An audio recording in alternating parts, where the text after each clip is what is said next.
Olá, o meu nome é Márcio De Biasi, eu sou professor da Escola de Medicina da PUC e médico oncologista do Hospital da PUC e do Hospital Mãe de Deus. Hoje, aqui no Onconews, a gente vai conversar um pouquinho sobre os biosimilares. Acho que o primeiro ponto que a gente tem que abordar em relação aos biosimilares são exatamente as peculiaridades dos medicamentos biológicos. Medicamentos biológicos são moléculas extremamente complexas e que não podem ser sintetizadas em laboratório. Medicamentos biológicos, eles necessariamente têm que advir de uma célula que produz essa molécula. O que significa que mesmo os produtos de referência, eles nunca têm um lote exatamente igual ao outro lote, porque essas medicações, elas são produzidas a partir de organismos vivos.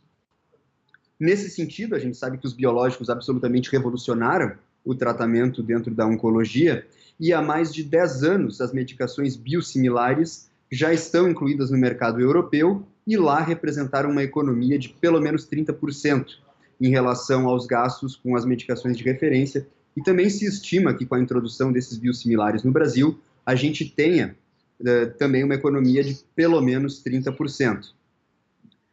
Bom, na Europa a gente já tem pelo menos 10 anos de experiência, tá? Tanto do ponto de vista regulatório quanto da prática clínica, da utilização prática dessas drogas. E o que se viu é realmente a bioequivalência dessas medicações em relação aos seus referências, isso, claro, partindo do pressuposto de que existe uma pesada ação das agências regulatórias para garantir a segurança e efetividade dessas drogas. Bom, uma diferença grande em relação aos genéricos, que são cópias de medicações sintetizadas quimicamente, é que os biosimilares, para serem aprovados como tais, eles precisam ter um estudo clínico comprovando a sua eficácia e segurança. Esses estudos clínicos, eles necessariamente têm que ser ou de não inferioridade ou de bioequivalência. Então, agora nós vamos conversar sobre o estudo Heritage, um estudo que foi conduzido pela doutora Hope Hull e que foi apresentado na ASCO de 2016.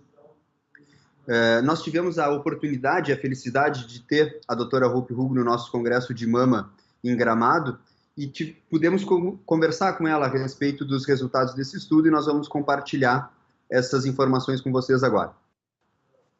Esse estudo, então, foi conduzido no cenário do câncer de mama HER2 positivo metastático e teve como desfecho principal a taxa de resposta objetiva. Um ponto importante é que, como se trata de um estudo de bioequivalência para um biosimilar, tanto o EMA, que é a Agência Regulatória Europeia, quanto o FDA, que é a Agência Regulatória Americana, estabeleceram critérios diferentes de biosimilaridade para esse estudo, e a gente vai conversar um pouquinho melhor sobre isso agora.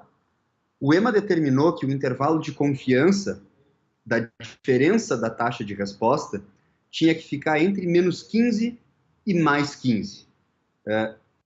E o que a gente observa nesse estudo, o intervalo de confiança ficou entre menos 3 e 14, comprovando, segundo o critério do EMA, a biosimilaridade do proposto trastuzumab biosimilar. Já em relação ao FDA, o critério foi um pouquinho diferente. O critério era a razão na taxa de resposta, e o intervalo de confiança teria que ficar entre 0,81 e 1,24 nessa razão de taxa de resposta.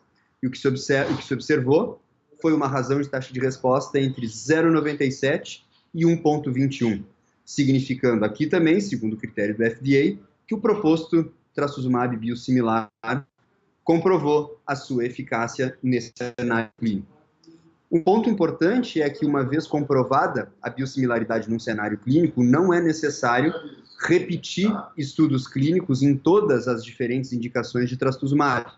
E, nesse sentido, a gente pode, então, confiar na utilização desse trastuzumab biosimilar como uma medicação a ser utilizada.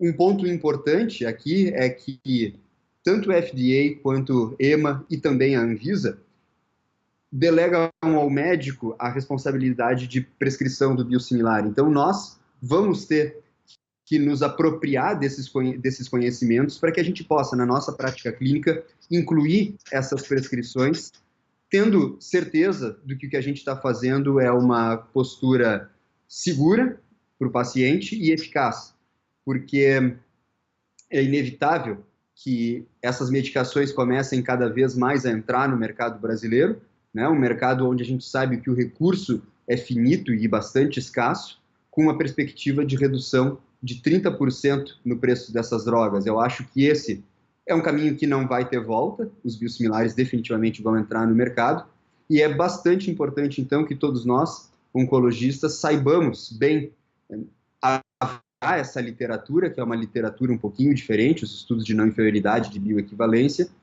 para que a gente possa, na nossa prática clínica, ter convicção do que nós estamos fazendo.